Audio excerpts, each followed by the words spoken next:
Projeto para proteger jovens atletas de abuso sexual vai à sanção presidencial. A proposta foi aprovada pelo plenário do Senado na última semana durante uma votação simbólica e em regime de urgência. O texto condiciona a entrega de recursos públicos a entidades esportivas à adoção de medidas para evitar casos de abusos dos jovens. As entidades devem criar uma ouvidoria para receber denúncias, além de prestar contas aos conselhos responsáveis pelos direitos das crianças e dos adolescentes. Em caso de descumprimento, o repasse de recursos será suspenso e o contrato de patrocínio deve ser encerrado. Está aí uma medida que visa a proteção de jovens, principalmente de crianças e adolescentes. Diego Tavares. Olha, Koba, todo qualquer avanço nesse sentido deve ser celebrado, mas eu confesso que eu tenho um certo incômodo. Tenho certeza que se a nossa legislação penal fosse devidamente aplicada em casos de violência sexual contra jovens, contra crianças e adolescentes, nós teríamos aí sim a diminuição desse tipo de crime. Agora, você condicionar o recebimento de uma entidade esportiva de valores, de repasses do governo, que já é pouco, mas ainda às vezes é o que faz com que essas agremiações sobrevivam, condicionar isso à adoção desse tipo de medidas, eu confesso que não vejo, enfim, grande efetividade. E no fim das contas, se alguma entidade não conseguir implementar esse tipo de medida e tiver o corte dos repasses, quem vai ser penalizado com isso é o próprio atleta, que já às vezes enfim, rompe diversas barreiras. As nossas Olimpíadas que tivemos recentemente geralmente mostram isso, né? Atletas superando estruturas precárias, a falta de recurso para bancar os seus próprios treinos, bancar a rotina como atleta. Enfim, com o corte de repasses, quem vai sair prejudicado com isso é o próprio atleta, é quem mais precisa desse tipo de repasse, não a agremiação. Então, eu confesso que eu gostaria de ver mais efetividade da legislação penal nesses casos, ao invés de programas que condicionam o repasse de recurso à adoção de medidas aí que nem estão especificadas no projeto de lei. Mas, como eu disse, não deixa de ser um avanço e como avanço deve ser celebrado. E a sua opinião, Diogo da Luz? Gente, eu não vejo avanço aí, não. Eu acho que estão jogando para a plateia. Nós temos seríssimos casos de abuso contra crianças e jovens no Brasil. Eu acho que um dos problemas mais sérios que o Brasil tem. Grande parte deles nos domicílios, inclusive, dentro das suas casas.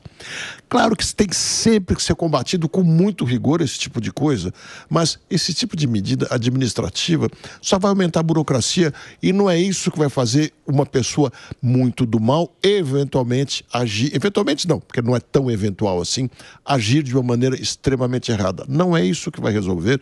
Insisto, estão jogando para a plateia, tem maneiras mais sérias e importantes de tratar desse assunto. E você, meu querido Acácio Miranda?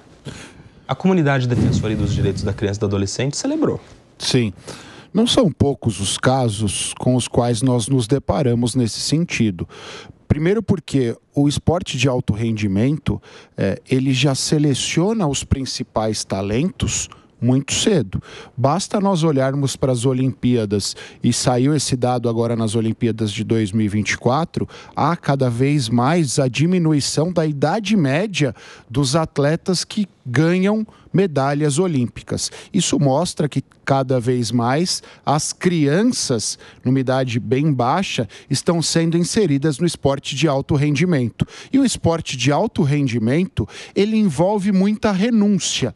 E parte desta renúncia é fazer com que essas crianças, esses adolescentes, deixem muito cedo as suas casas e vivam em alojamentos e vivam na própria entidade esportiva. E isso é óbvio, isso impõe certo risco a essas crianças por parte de técnicos, por parte de outros atletas. Então eu vejo como natural a imposição destas restrições, até porque é necessário que a entidade esportiva e até a confederação daquela modalidade esportiva seja corresponsabilizada. Por isso eu vejo com bons olhos essa legislação.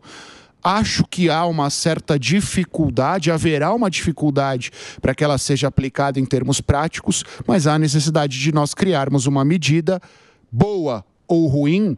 A primeira medida está tomada. Mas veja, Cássio, essa lei só surgiu porque sabe-se que houve relatos de casos de abusos. Atletas importantes, inclusive. E cadê os condenados? Então, cadê os condenados? Quem foi preso por isso? Então, de novo, estão tomando medidas, me parece, muito mais administrativas do que práticas contra quem já abusou desses menores e deve estar rindo dessas coisas nessa hora. Mas me parece, Priscila, um pouco de prevenção também, porque tem uma questão aí. Se você é uma entidade esportiva e quer ter acesso a dinheiro público, beleza, só que tem que assinar aqui, ó. Vai ter que criar uma ouvidoria, vai ter que ter programa de proteção às crianças e adolescentes, vai ter conscientização. Aderiu a esse nosso programa, você tem acesso ao dinheiro. Não aderiu, tchau, vai procurar recurso próprio, recurso privado, recursos outros. Ou você já recebe e tem denúncia contra você, suspendeu, acabou o dinheiro público para você. Posso só fazer É um compliance, é uma governança de riscos. Vários setores têm, esse não pode ser diferente. Inclusive, vai também mudar a lei Pelé, né? Existe lá uma inserção do artigo 18A, enfim. Só para considerar que nós somos signatários de várias convenções, tratados e regras de direito internacional que, de alguma forma, visam erradicar qualquer tipo de violência que aconteça a crianças e adolescentes. E isso é importante porque, dentro dessas convenções, que nós somos, inclusive, signatários, né? A gente tem, no nosso país, a Lei 8.069/90, que é o Estatuto da Criança e do Adolescente. E nesse estatuto, e várias mudanças que são feitas nele, né? O direito penal já mexe com os criminosos. Não foi essa a finalidade dessa lei que passa a ter aí, né? Promulgação, que foi a questão preventiva, Koba. E a gente sempre fala que quando envolve violência contra a mulher, quando envolve violência contra crianças e adolescentes, se a gente, né, pulverizar as informações, porque existem situações que as crianças nem mesmo sabem que sofrem essa violência. Então, eu acho que a lei não é de toda má, tá? Eu acho que sim, ela vem ao encontro do que nós somos signatários de prevenir, erradicar essa violência. E uma das formas é dizer, olha, você está colocando essa informação, você está mostrando que as crianças, né, precisam de proteção. Então, se você está de acordo com o que a gente é signatário, você recebe o seu dinheiro, o seu incentivo. Caso contrário, você não está apto para auxiliar para que não se chegue, por exemplo, no caso que a gente falava aqui, da Joana Maranhão e outros casos que são citados, que às vezes a pessoa só vai descobrir que está no caso de uma violência, né, depois que já aconteceu e várias vezes, por sinal. O caso do Diego Hipólito também, né? A gente só cita porque ele é que tornou público. São casos públicos.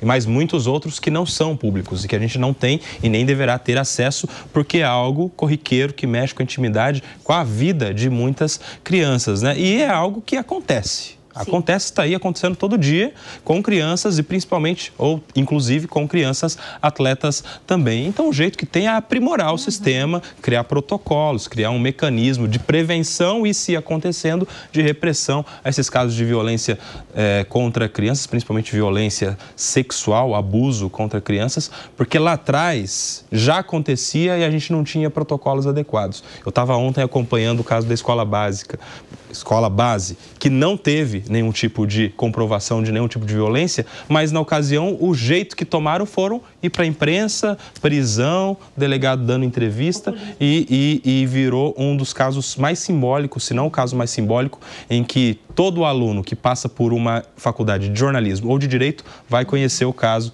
da escola base. E olha só que interessante, só para fechar esse assunto, o filho do casal injustiçado, família Shimada, o nome dele é Ricardo, lançou um livro, chama Filho da Injustiça.